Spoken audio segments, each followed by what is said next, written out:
Good evening and welcome to Newsline. I am Claire Adelabu Abdul Razak. First, let's thank God for the gift of life and, of course, the blessings of another Sunday. You know, Sundays are moments for reflection, leisure, and inspiration. And as always, Newsline brings you stories that embody all three with something special for everyone. Now, one of the highlights of our program tonight is the inspiring journey of triumph and redemption, an individual's courageous battle against addiction, leading to a bold new chapter of life. Then there is a remarkable story of resilience as we share experiences of those who refuse to be subdued by nature's fiercest forces. It is a reflection of the indomitable Nigerian spirit. And Newsline continues to set the pace, celebrating the spirit of leadership, the pursuit of excellence, and the inspiration to achieve greatness. You'll also meet a determined nursing student, hopefully, whose dreams hang by a thread. But her unwavering resolve might just help her defy the odds. Meanwhile, Maiduguri shines again tonight with captivating performances by children at the NTA that charmed everyone and left a lasting impression. And as always, no Sunday feels complete without a vibrant showcase of cultural celebrations, weddings, traditions, and transitions that celebrate the richness of our cultural heritage. Now, without Sundays or Newsline, the soul feels like an orphan, missing the nurturing stories that remind us of who we are. So, let Newsline fill that space tonight for you. Grab something warm, relax, and let Ogochukwuka Ona take us through the stories that make Sundays truly, truly special for us.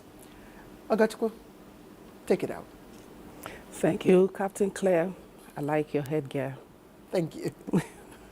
All right, on a joyful mood, President Bola Tinubu has congratulated President-elect John Dramani Mahama on his victory in the December 7 general election in Ghana, following his opponent's concession speech. In a telephone call to Mahama, President Tinubu hoped that Mahama's ascension to power for the second time would further bring stability to the economic community of West African states, ECOWAS, of which President Tinubu is the chairman. He applauded Ghanaians for demonstrating again to the world that democracy is the preferred path to achieving political stability, economic development, social justice, and transparent governance in Africa. President Tinubu affirmed that Nigerians and the region's belief in the principles of the people's right to choose their leaders freely will remain a source of pride, while also applauding the candidate of the governing New Patriotic Party, NPP, the Vice President of Ghana, Dr. Mahamudu Bawumia, for conceding defeat. President Tinubu renews his steadfast support for deepening the fraternal bonds between Nigeria and Ghana. The Nigerian leader thanks President Nana Akufo-Addo for his exemplary leadership and numerous contributions to Ghana's process and regional peace and stability. Special advisor to the President on Information and Strategy, Bayo Nanuga, says the President looks forward to working with the incoming administration to strengthen bilateral ties across various sectors and build a brighter future in the West African region. And with a congratulatory message to the candidate of the opposition NDC, John Mahama, on his victory in the presidential election, the incumbent vice president and candidate of the ruling NPP, Mahamudu Bawumia, has solidified Ghana's status as a beacon of democracy in Africa. This was the position of the various international observers in Accra at a joint review meeting. Kevin Ewonoye reports. The Electoral Commission of Ghana is yet to officially announce the result of the presidential election. But with the bulk of the result received from the majority of the regions, the incumbent Vice President Mahamudu Bawumia didn't have to wait for the final results before accepting defeat. This action, the international observation missions here said, is a further testament to Ghana's rich democratic culture, which is now a template for other African countries on how the elections can be successfully managed. It shows the democratic maturity of Ghana, the political maturity of its people, and at the end of the day, it shows that for the population, Ghana comes first, and this is what they have shown. Very dignifying, and I would say a historic moment for Ghana, because his concession speech that came even before the Electoral Commission concluded or even started the process of the collation, it's not just a welcome development, but it has further reinforced Ghana as a poster child for democracy. But with this act, Ghana has passed the litmus test. Meanwhile, the development is already sending excitement through the streets of Accra as the people jubilate with expectations of what is to come. In Accra, Kelvin Ebonoye, NTA News. And similarly, the president of the ECOWAS Commission, Dr. Omar Aliyu Touray, in a message, congratulates Ghanaians on their successful and generally peaceful election. He also congratulates President-elect John Dramani Mahama on his victory. He commends Vice President Mahamudu Bawumia for his timely concession, which demonstrates his statesmanship and love for country. And to other matters now, the federal government is asking Nigerian youths to leverage on innovation, creativity, and hard work to harvest deliverables of President Bola Tinubu's renewed hope agenda in the youth development sector. Vice President Kashim Shettima, in a message through his technical advisor on women, youth engagement and impact, Hawa Liman, gave this advice during the 60th anniversary of the National Youth Council of Nigeria. Other leaders at the event, including the council's president, Chief of Staff to the Rivers State Governor, Edison Ehie, challenged youths to embrace skill acquisition, ICT, and shun acts of violence, acknowledging government's efforts at providing startup parks and enabling environment for SMEs. Your voices are heard, your contributions are valued, and your future is being shaped by the decisions you influence today. The path ahead demands courage, but I am confident in our collective ability to rise to the occasion. So let us build a Nigeria where every young person has the opportunity to thrive, contribute, and lead. God, at this time, has chosen to bless us with a youth as governor of Rivers State. This is one man who has, at every point, shown that he believes in the values of the youth, the strength of youth, and gender equality. I charge Nigerian youths to look beyond what they call white-collar job, to focus on skills.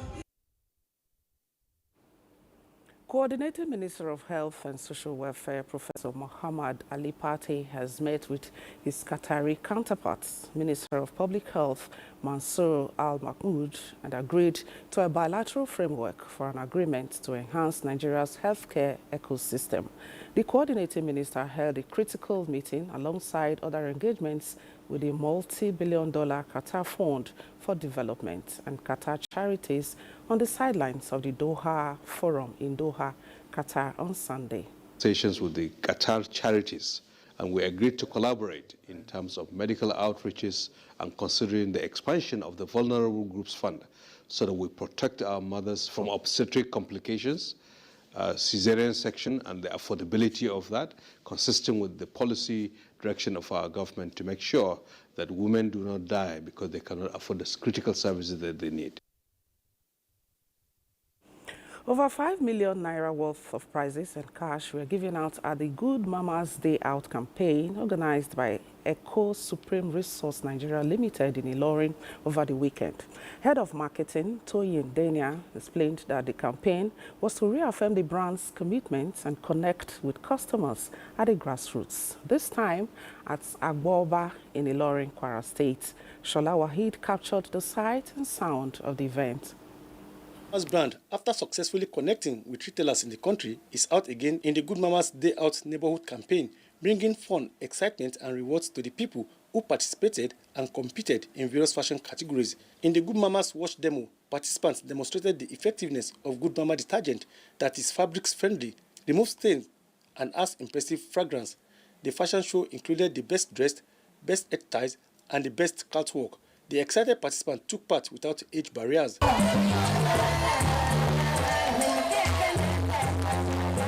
The brand team emphasized that Good Mama will continue to make its positive impact felt by the people.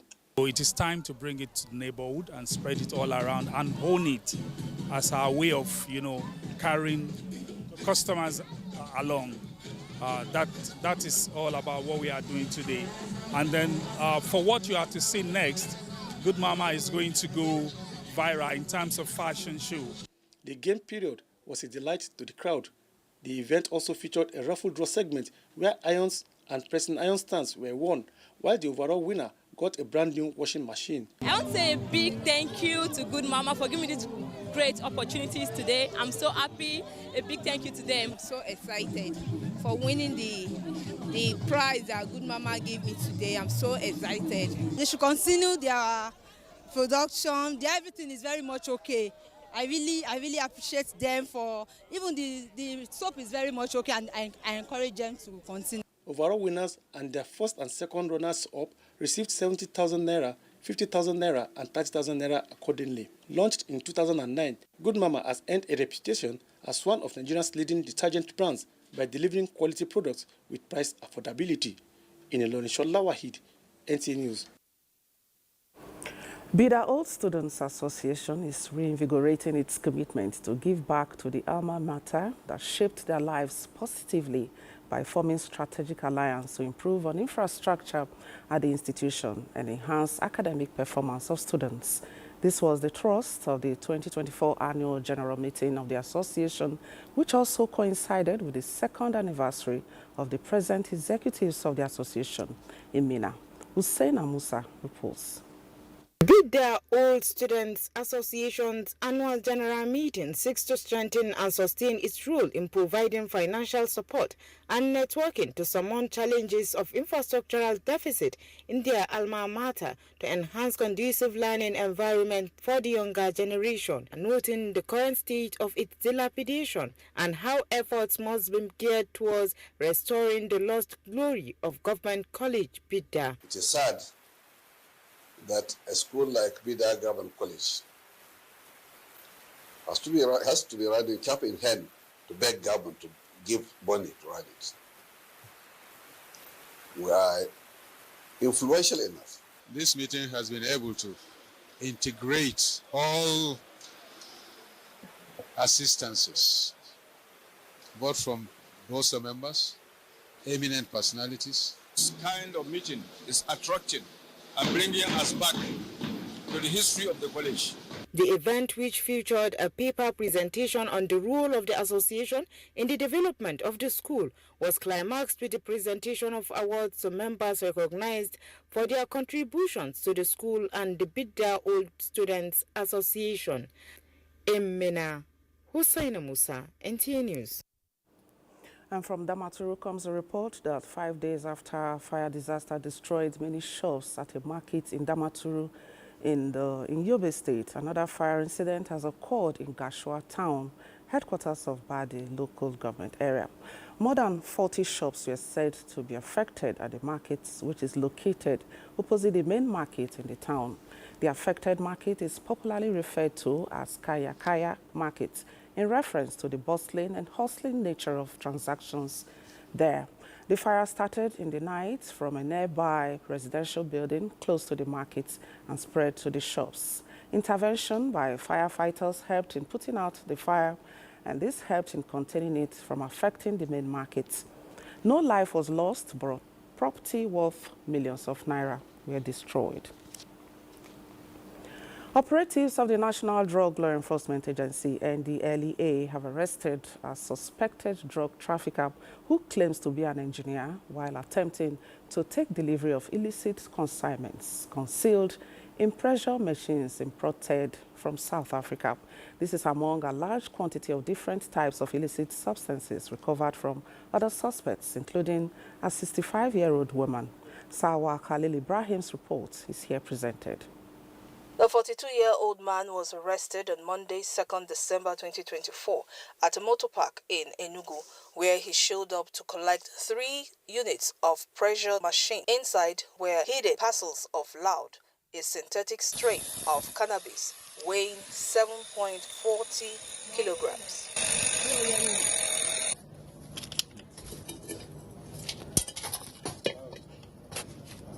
The consignment had arrived at Murtala Muhammad International Airport, Lagos, on the 29th November 2024. Intelligence reports revealed that officers of the NDLEA monitored the clearing process up to the collection point in Enugu, where the suspect was arrested.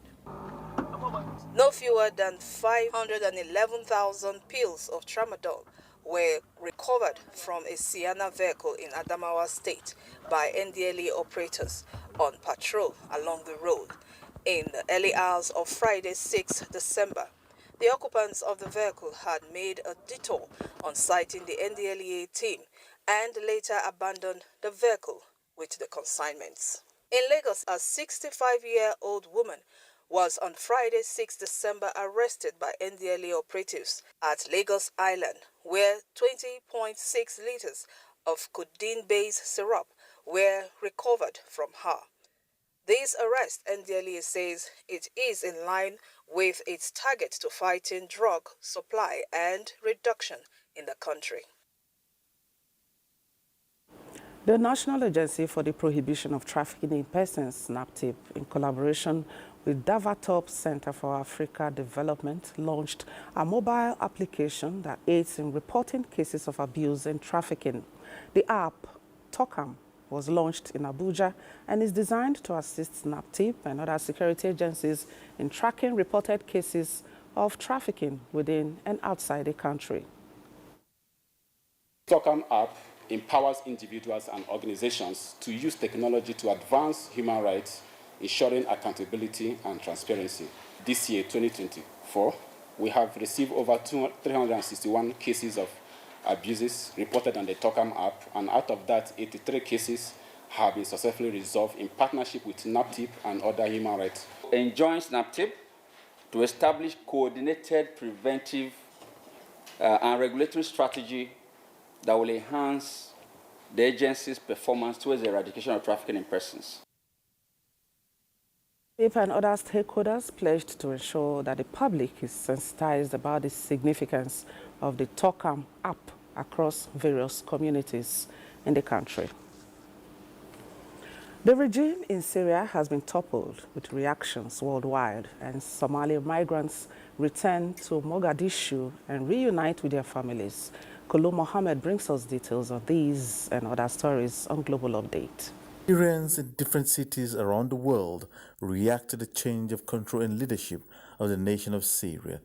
Citizens of Syria resident in Turkey took to the streets in massive jubilations in hopes that the needed peace and calm may be near.